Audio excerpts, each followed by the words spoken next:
How do you take these critical uncertainties and develop that into a scenario?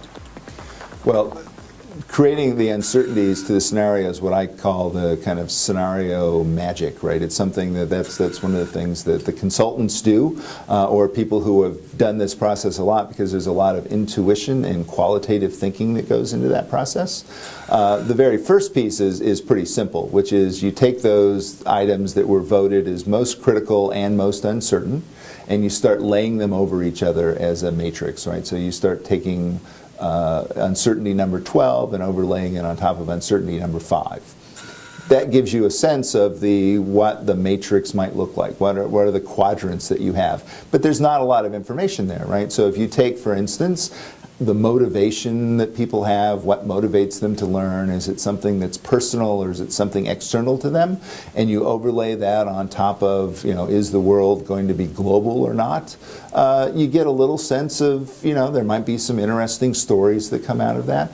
But until you start playing with those, and this is where you, kind of have an internal dialogue if you're working with yourself, or if you've got a group of people who are working with you, you start having a dialogue and you start sketching out very briefly what the characteristics of those different futures are. And what you're looking for is things that are divergent, that are purposefully divergent, that are very, very far from each other. So if you end up with stories in all 4 quadrants that sound about the same, then that's not a good set of scenarios. And so one of the things that you have to be willing to do is play with these and discard the ones pretty quickly that don't look like they're going anywhere.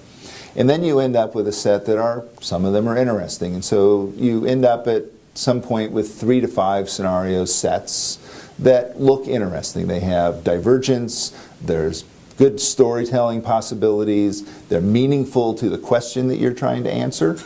So they're really focused on, in this case, the future of learning, and you can tell some great stories in there. And there's some consensus among the people who are helping develop those that there's something that they could get behind. And a critical piece on the final voting is that for the people who have suggested that set of scenarios, that they don't really care which one wins, right? That they're all equally useful and plausible, right? So they have to be plausible. You can't have magic that goes on, and then we'll come back to that when we talk about storytelling a little later.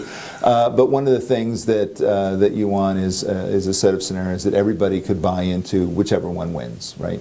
And then you go to the process of presenting those back to the group of stakeholders, this very diverse group of people, and you say vote on one. Vote on the one that has the best meaning to you, and then you go into a process of actually creating the stories from there, developing the narratives, describing the logic, and going through a much deeper process of filling out each one of the quadrants with their own stories.